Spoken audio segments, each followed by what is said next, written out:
वहीं रूस यूक्रेन जंग के बीच बड़ी खबर आ रही है। रशियन आर्मी जनरल सर्गेई का बड़ा बयान सामने आया है। कड़े फैसले लेने का वक्त आ गया है, ये सर्गेई का कहना है। यूक्रेन पर जारी रहेगा ताबड़तोड़ हमला। यूक्रेन के बैटल ग्राउंड में हालात बेहद तनावपूर्ण।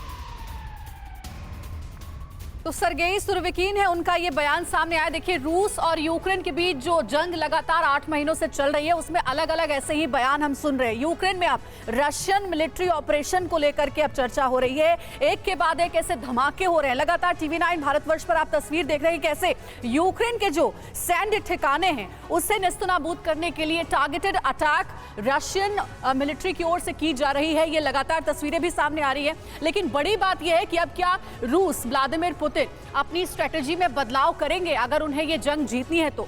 यूक्रेन में रशियन मिलिट्री ऑपरेशन की पूरी तरह से कमांड मिलने के बाद जो सर्गेई सुरोविकिन है, उन्होंने पहली बार इंटरव्यू दिया है। आइए जानते हैं कि जंग को लेकर। ये सिर्फ 10 जर्सी गायों के साथ हर साल 18 लाख कमा रहे हैं।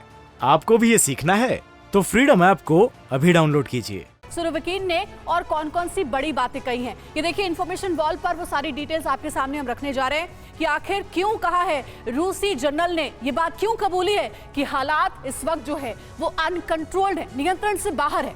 रूसी जनरल ने पहली बार माना है कि वॉर जोन में रूस की स्थिति ठीक नहीं है। साथ ही वो अपने इंटरव्यू में ये भी कहते हैं कि खेरसोन और आसपास के हालात बहुत ज्यादा तनावपूर्ण बने हुए हैं।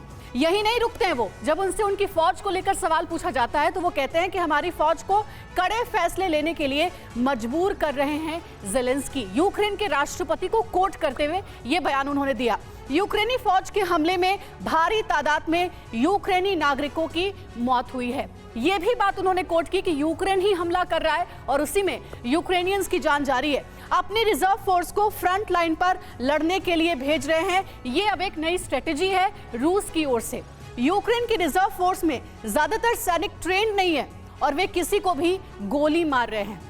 हम सभी जानते हैं कि यूक्रेन में इस वक्त जो हालात हैं, यूक्रेन की सेना की कोई तुलना नहीं है रूस की सेना से, और यही वजह है कि अब यूक्रेन के आम नागरिक भी इस जंग को लड़ रहे हैं। ये बात सर्गेई सुरोविकिन ने इंटरव्यू के दौरान कही भी है। हमारे साथ फॉर्मर एम्बेसडर महेश सचदेवा जी जुड़े हुए हैं, उनका रुख करेंगे। सर, इस तरीके के जो बयान आए हैं सामने सर्गेई सुरोविकिन के, यूक्रेन पर कई बयान उन्होंने दिए, लेकिन इस इंटरव्यू में उन्होंने ये भी माना है कि रूस की सेना की स्ट्रेटेजी में कमी है, तभी 8 महीने के इस लंबे जंग में अभी तक रूस यूक्रेन पर फतेह हासिल नहीं कर पाया है। क्या आपको लगता है कि अब स्ट्रेटेजी में कोई बड़ा बदलाव पुतिन करने वाले हैं? ये अपॉइंटमेंट खुद में एक बड़ा बदलाव है। ये तीसरे जनरल हैं जो कि स्पेशल ऑपरेशंस को कमांड कर रहे हैं रूस के।